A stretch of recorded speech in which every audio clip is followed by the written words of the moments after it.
This is Candy Apple TV with DIY Queen Diva. It's for you. Do you like scary movies? I can't wait to give you a call.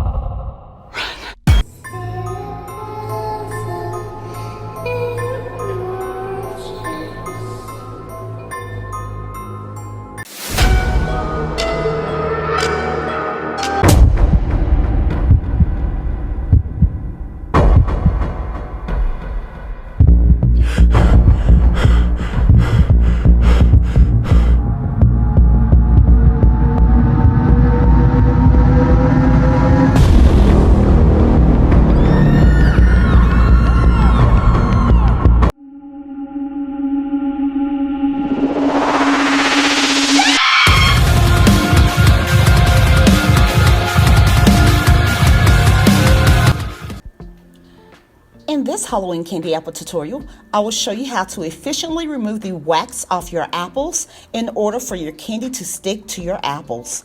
I will also show you which candy apple recipe to use as a beginner just in case you mess up. I will not only show you a scary way, but also a cute way on how to make Halloween candy apples with a bow, and why having a candy thermometer is a must. I typically use lemon juice in the bottle because squeezing lemons is time consuming. However, fresh lemon juice works better because it strips down the wax quicker than bottled lemon juice. It's your call. Squeeze lemons and get that gym workout to be buff like Terry Crews, or use bottled lemon juice and still work out getting buff like Terry Crews. Either way, you have to put in work. When I make less than 12 candy apples, I use 1/4 of lemon juice. When I have 12 or more candy apples, I use 1 cup. The disadvantage about using real lemons will be the seeds. Other than that, it's great because it's a natural wax remover. So it will remove the wax faster than the bottled lemon juice. So with this information, which one do you think you'll use? Let me know down in the comments section. The squeezed lemons or the lemon juice from the bottle. This candy apple cleaning method consists of 1 tablespoon of salt, 2 tablespoons of baking soda, and then your lemon juice, 1/4 cup of lemon juice, which I've already put in here, or 1 cup of lemon juice if you are making 12 or more candy apples. Give this a stir. Put on your stove and bring to a boil. Do you need to know how much water to put in your pot first? Well, just enough to cover your apple. As long as you can cover your whole entire apple, you're good. But do not let your apple touch the bottom of the pot, if that makes sense. Once your apple cleaning solution is boiling, you want to dip your apple only 6 seconds. This ensures that your apple will stay crisp underneath the candy. You do not want a soggy candy apple. Take your apple and dry it off. You will continue to wipe your apple down for the next 24 to 48 hours. So if you're going to do it in 24 hours, you're going to do it every 6 hours 4 times. That's it. The only thing you need to make homemade candy apples will be light corn syrup, sugar, and your flavoring. That's it. For beginners, I recommend that you use either 3-2-1 or 4-3-1 candy apple recipe. This way you can avoid wasting ingredients if you make a mistake.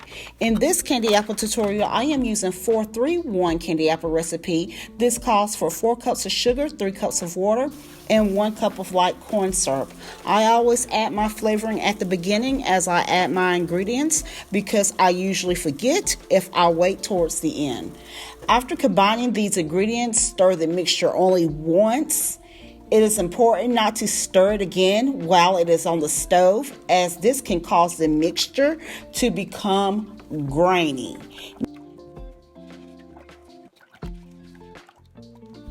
Do not fail before you start. You must have a candy thermometer. When it comes to making candy apples as a beginner, Having a candy thermometer is a must. This tool allows you to accurately measure the temperature of the candy as it cooks, which is really important for achieving the perfect texture and consistency. Without a candy thermometer, it's difficult to know when your candy cooks to 300 degrees.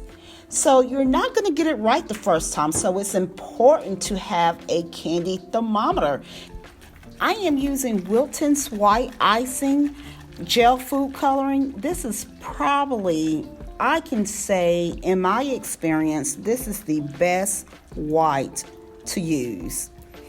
They've been running low on it, so low that you cannot find it anymore in Michael's, Hobby Lobby, anywhere, but it is in my Amazon bake shop, and the link is down in the description box.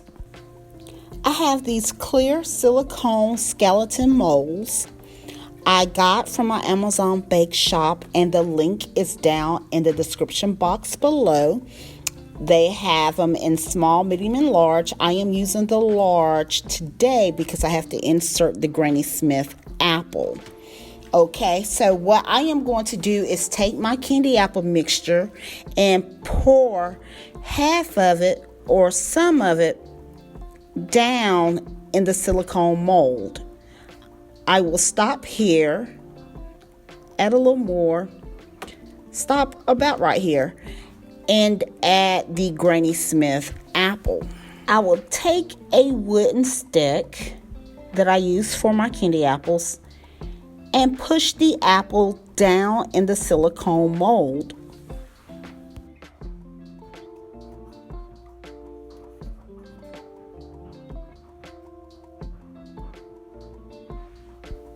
Take some more candy apple mixture and pour over.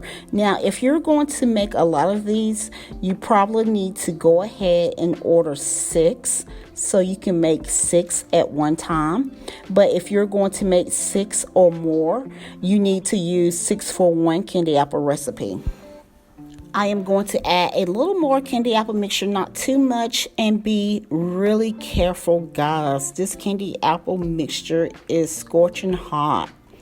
So I am adding more candy apple mixture so I can have a flat bottom for the candy apple to sit up. As you notice, I do not have sticks in here because I am going to put these on the table. Now I am adding Hobby Lobby's Gel Food Coloring Orange. I only use Hobby Lobby's Gel Food Coloring. And as far as white, if I do not have Wilton's White, I use Hobby Lobby's, but I usually try to use Wilton's White, and that's it, and the rest Hobby Lobby. I'm just swirling the orange around with the candy apple stick to give it a marble look. Take your apple on the stick, tilt your pot, put your apple as far as it can go, and just twirl it and watch the marble effect.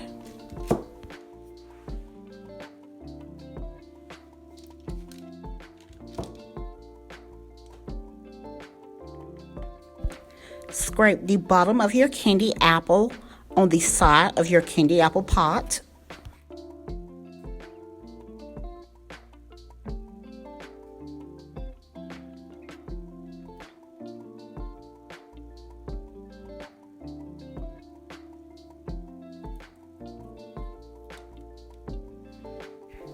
Add a small amount of hot glue on the back of the bow and attach it to the candy apple stick. Now take your apple out of the silicone mold like this. If you notice on the sides, I didn't get the candy down in the silicone mold in the creases good enough, but that's okay because I am going to cover that up with the Airbrush Gel Food Coloring. Here I have my Airbrush compressor that I use to decorate cakes. Since I've just started making cakes, you know, I like to be creative. So I am putting, you only supposed to use Airbrush food coloring. If you use something else, you're going to mess it up. So I am going to put the link of the gel food coloring. This is the red that I got from my Amazon bake shop. I am going to put these links down in the description box. I am going to use red and I am going to use black. I put the lid back on and I'm ready to turn this baby on.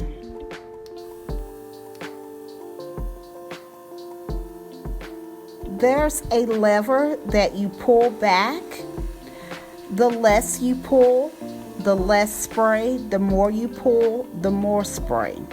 So I am trying to make like a blood effect come out the eyes and on top of the skull.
Hold up, I better put on some gloves because I don't want all this food coloring on my hands.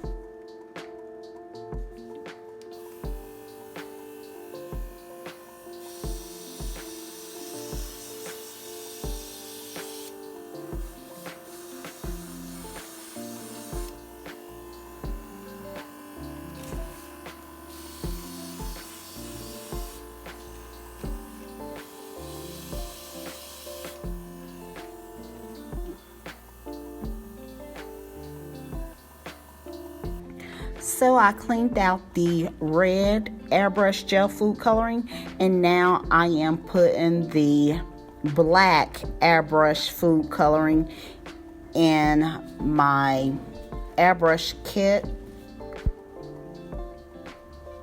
This is made by Cake Craft and I got this actually from Hobby Lobby. So I'll check to see if I can get this in my Amazon bake shop. If not, I got it from Hobby Lobby.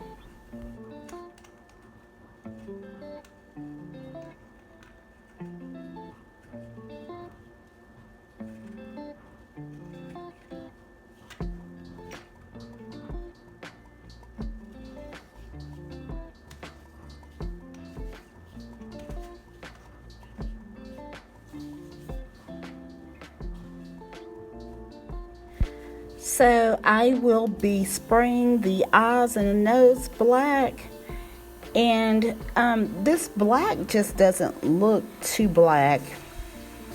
It doesn't give that jet black in person. It has like a green tint to it. So you'll see me test this color on my parchment paper.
Airbrush food coloring is water-based, so I can take a damp paper towel and clean up the lines here.